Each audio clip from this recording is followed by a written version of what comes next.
Guys 118ന്റെ പുതിയ വീഡിയോയിലെ എല്ലാവർക്കും സ്വാഗതം. ഇന്ന് നമ്മൾ ചെയ്യുന്നത് പ്ലാസ്റ്റിക്കിന്റെ കസേരയാണ്. പ്ലാസ്റ്റിക്കിന്റെ കസേരകൾ എന്ന് പറഞ്ഞാൽ നമ്മൾ ഫെവിക്വിക്ക് ഒന്നും വെച്ചല്ല, നമ്മൾ ഫൈബർ വെച്ച് എല്ലാ സാധനങ്ങളും ഹെൽമെറ്റ് ഒട്ടിക്കുക, കസേരകൾ ഒട്ടിക്കാം, അങ്ങനെ പ്ലാസ്റ്റിക്കിന്റെ എന്തുണ്ടോ അത് ഒട്ടിക്കാം. നമുക്ക് നേരെ വർക്ക്ഷോപ്പിലേക്ക് പോകാം. ഫ്രണ്ട്സ്, നമ്മളിവിടെ എടുത്തിരിക്കുന്നത് ഇപ്പോൾ ഒരു പ്ലാസ്റ്റിക്കിൻ്റെ ഒരു സ്റ്റൂളാണ്. ഈ സ്റ്റൂള് അതിൻ്റെ ആ പ്ലാസ്റ്റിക്കിൻ്റെ മെറ്റീരിയലിൻ്റെ ആ ഒരു കുറവ് കൊണ്ട് തന്നെ ആ സ്റ്റൂള് പൊട്ടിയിരിക്കുന്നത് നിങ്ങൾക്ക് കാണാം. നമ്മൾ ഇപ്പോൾ ഒരു 6 months താഴെയുള്ള ഈ സ്റ്റൂള് വാങ്ങിച്ചിട്ട് ഇതിൻ്റെ നിസ്സാര ഉപയോഗം കൊണ്ട് തന്നെ അത് പൊട്ടിപ്പോയിട്ടുണ്ട്. അപ്പോൾ നമുക്ക് ഈ ഫൈബറിങ് വഴി ശരിക്കും ഒരു പ്ലാസ്റ്റിക് കോട്ടിങ് വരുന്ന രീതിയിൽ, ശരിക്കും ഒരു പ്ലാസ്റ്റിക്കിൻ്റെ കോട്ടിങ് വരുന്ന രീതിയിൽ തന്നെ ഇത് നമുക്ക് ചെയ്തെടുക്കാൻ പറ്റും. അപ്പോൾ അങ്ങനെ വരുമ്പോൾ നമുക്ക് പിന്നീട് ഒരിക്കലും ഒരു ഡാമേജ് വരാത്ത രീതിയിൽ തന്നെ ഇത് നമുക്ക് ഉപകാരപ്പെടും. ആദ്യമായി തന്നെ നമ്മൾ ഈ സ്റ്റൂളിൻ്റെ പൊട്ടിയ ഭാഗം നല്ല രീതിയിൽ ക്ലീൻ ചെയ്യുക. സാൻഡ് പേപ്പറോ അല്ലെങ്കിൽ അതുപോലെയുള്ള ഹാർഡായുള്ള എന്തെങ്കിലും ഒരു ഐറ്റം ഉപയോഗിച്ചിട്ട് നമ്മൾ ഇതിൻ്റെ പൊട്ടിയ ഭാഗത്ത് നല്ല രീതിയിൽ ഉരസി കൊടുക്കുക. അങ്ങനെ അതിൻ്റെ ആ ഭാഗം ഒന്ന് റഫാക്കി എടുക്കുക.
അതിനുശേഷം വീണ്ടും നല്ല രീതിയിൽ തന്നെ മിക്സ് ചെയ്യുക. മിക്സിങ്ങിനെ അനുസരിച്ചിരിക്കും നമ്മുടെ ഫൈബറിങ്ങിൻ്റെ ആ ഒരു സ്ട്രെങ്ത് എന്ന് പറയുന്നത്.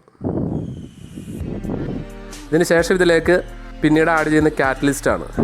കാറ്റലിസ്റ്റ് നമ്മൾ കൊബാൾട്ട് ചേർക്കുന്നതിനേക്കാൾ തന്നെ വളരെ കുറഞ്ഞ അളവിൽ, അതായത് 1 തുള്ളി അല്ലെങ്കിൽ 2 തുള്ളി എന്ന കണക്കിനാണ് ചേർക്കുന്നത്. റെസിൻ്റെ അളവ് കൂടുന്നുണ്ടെങ്കിൽ നമുക്കതനുസരിച്ച് 2 തുള്ളി അങ്ങനെ കൂട്ടിയെടുക്കാവുന്നതാണ്. കാറ്റലിസ്റ്റ് കൂടുന്നതിനനുസരിച്ചാണ് ഇത് സെറ്റ് ചെയ്യുന്ന സമയം കണക്കാക്കുന്നത്. ഇനി ഇത് സ്റ്റൂളിലേക്ക് ഒരു പെയിൻറ്റിങ്ങിൻ്റെ ബ്രഷ് ഉപയോഗിച്ച് ആ പൊട്ടിയ ഭാഗത്തേക്ക് അടിച്ചു കൊടുക്കുക. അതിനുശേഷം അതിലേക്ക് ഫൈബറിൻ്റെ മാറ്റ് ചെറിയ ചെറിയ പീസുകളാക്കി ആ പൊട്ടിയ ഭാഗത്തേക്ക് വെച്ച് കൊടുക്കുക. പീസുകളാക്കുമ്പോൾ അത് ആ പൊട്ടിയ ഭാഗത്ത് നല്ല രീതിയിൽ തന്നെ പിടിക്കുന്നതാണ്. നമുക്ക് ഷീറ്റായിട്ട് ഉപയോഗിക്കുന്നതുകൊണ്ടും കുഴപ്പമൊന്നുമില്ല. അങ്ങനെ പീസുകൾ വെച്ചതിന് ശേഷം ഇതിൻ്റെ മുകളിലേക്ക് വീണ്ടും നമ്മൾ ആ ലിക്വിഡ് അപ്ലൈ ചെയ്യുന്നു. 1, 2, 3 തവണ റിപ്പീറ്റ് ചെയ്ത് ലിക്വിഡ് അപ്ലൈ ചെയ്ത് കൊടുക്കുക. ആ സമയത്ത് തന്നെ അത് സെറ്റാവുന്നതായിട്ട് നമുക്ക് കാണാൻ സാധിക്കും.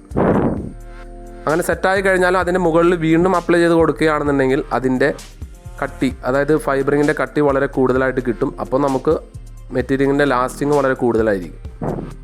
ഞാനിപ്പോൾ ഇവിടെ 1 തവണ മാത്രമാണ് അപ്ലൈ ചെയ്തിട്ടുള്ളത്. അതുകൊണ്ട് തന്നെ ഫൈബർ മാറ്റിൻ്റെ ചെറിയ ഭാഗങ്ങൾ പുറത്ത് കാണാൻ സാധിക്കുന്നുണ്ട്. നമുക്കത് ഫുള്ളായിട്ട് ക്ലോസ് ആവുന്ന രീതിയിൽ തന്നെ ചെയ്യുകയാണെങ്കിൽ അതിൻ്റെ ഭംഗിയും കൂടുതലായിട്ട് കിട്ടും.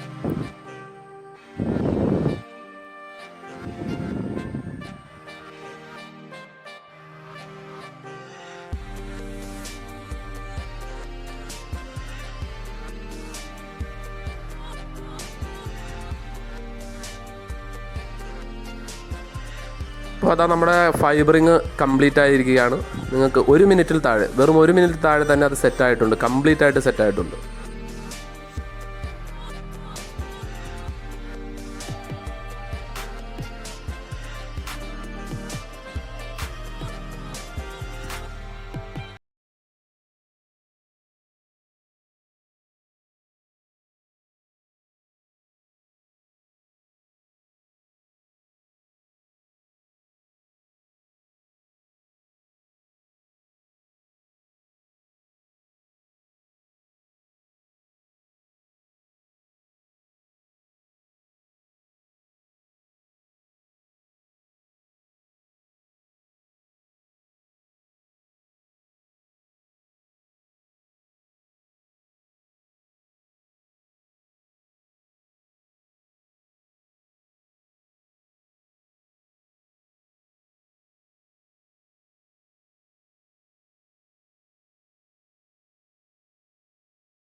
എന്തായാലും വളരെ നല്ലൊരു സ്ട്രെങ്ത് തന്നെ നമുക്ക് ഫീൽ ചെയ്യുന്നുണ്ട്. സാധാരണ ഇരിക്കുമ്പോഴുള്ള ആ ഒരു കുഴിയിൽ നമുക്ക് അനുഭവപ്പെടുന്നില്ല. പ്ലാസ്റ്റിക്കിൻ്റെ ഇതുപോലുള്ള ഐറ്റംസ് വാങ്ങിച്ച് ഒരുപാട് പേര് കബളിപ്പിക്കപ്പെടുന്നുണ്ട്. അപ്പോൾ നമുക്ക് അത്തരത്തിലുള്ളവർക്ക് ഒരു ആശ്വാസമാണ് ഈ ഒരു വീഡിയോ എന്ന് പ്രതീക്ഷിക്കുന്നു. ഇത് നിങ്ങളുടെ ഫ്രണ്ട്സിലേക്കും അതുപോലെ തന്നെ മറ്റെല്ലാവരിലേക്കും എത്തിക്കുക. 4 സ്റ്റൂളുകൾ ഒട്ടിക്കാനായിട്ട് എനിക്ക് വെറും 100 രൂപയാണ് ചിലവ് വന്നത്. നിങ്ങൾക്ക് ഈ ചാനൽ ഇഷ്ടമായെങ്കിൽ എല്ലാവരും ഈ ചാനൽ സബ്സ്ക്രൈബ് ചെയ്യുക, നമ്മളെ ഒന്ന് സപ്പോർട്ട് ചെയ്യുക, ഈ വീഡിയോ ലൈക്ക് ചെയ്യുക, ഷെയർ ചെയ്യുക.